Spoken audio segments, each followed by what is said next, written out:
여러분, 한국 영화 한 편이 전 세계를 울렸다고 하면 믿으시겠어요?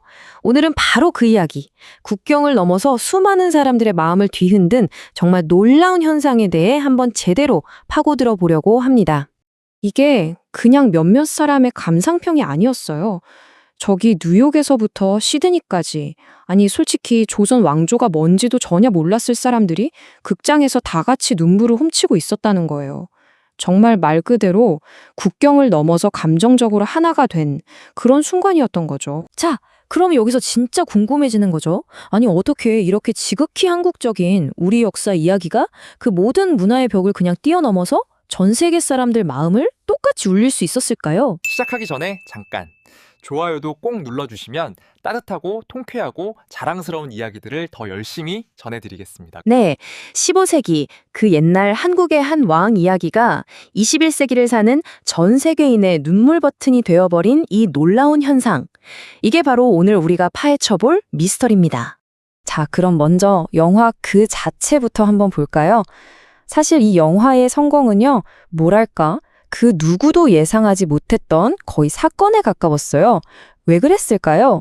우리가 보통 생각하는 사극 있잖아요. 막 화려한 전투씬 나오고 궁중 암투 벌어지고 그런 블록버스터가 전혀 아니에요. 이 영화는 오히려 폐위된 어린 왕, 그리고 그를 곁에서 지키는 시골의 한 촌장, 딱 이 두 사람의 관계에 아주 깊숙이 내밀하게 파고드는 지극히 인간적인 이야기거든요. 일단 우리나라에서의 반응은요, 그냥 폭발적이라는 말로도 부족했어요.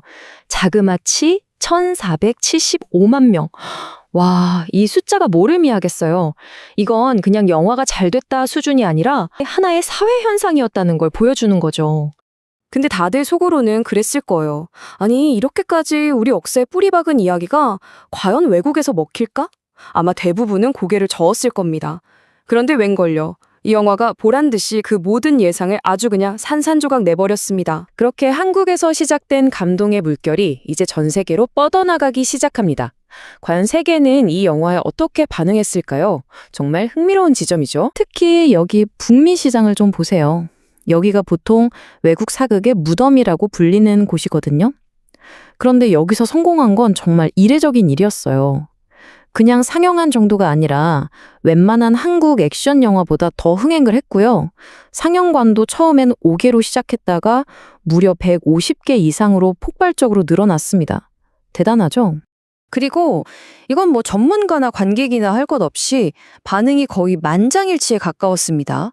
로튼토마토 98%, IMDb 8.9점. 문화가 다른데도 이렇게 똑같이 찬사가 쏟아졌다는 게 바로 이 영화의 힘을 보여주는 거 아니겠어요?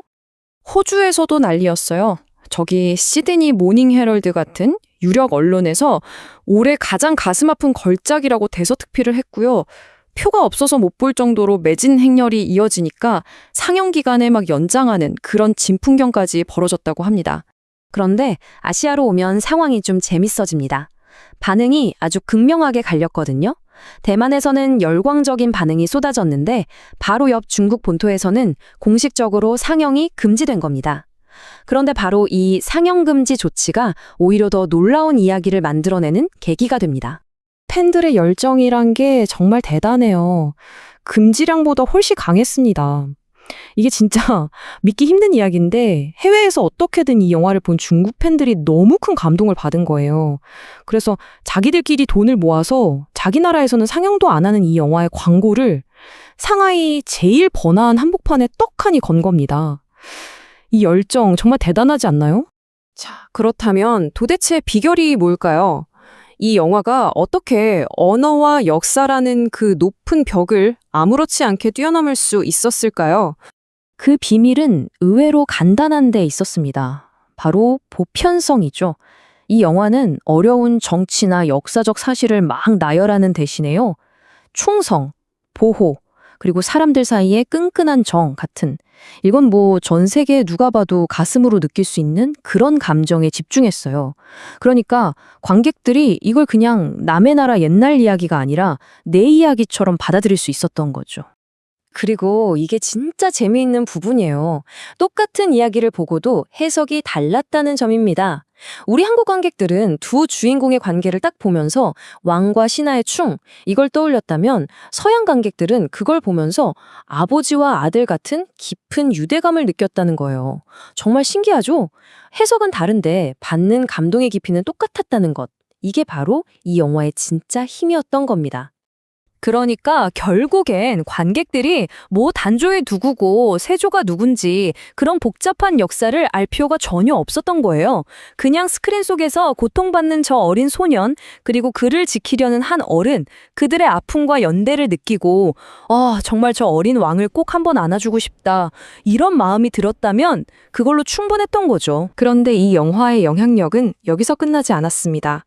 영화가 끝나고 엔딩 크레딧이 다 올라간 후에도 그 파장은 스크린 밖 현실 세계로 계속 이어졌거든요. 과연 어떤 변화가 있었을까요? 영화의 성공이 정말 놀라운 나비 효과를 일으켰습니다. 먼저 글로벌 흥행에 성공하니까 사람들이 이 영화 어디서 찍었지? 궁금해하기 시작한 거예요.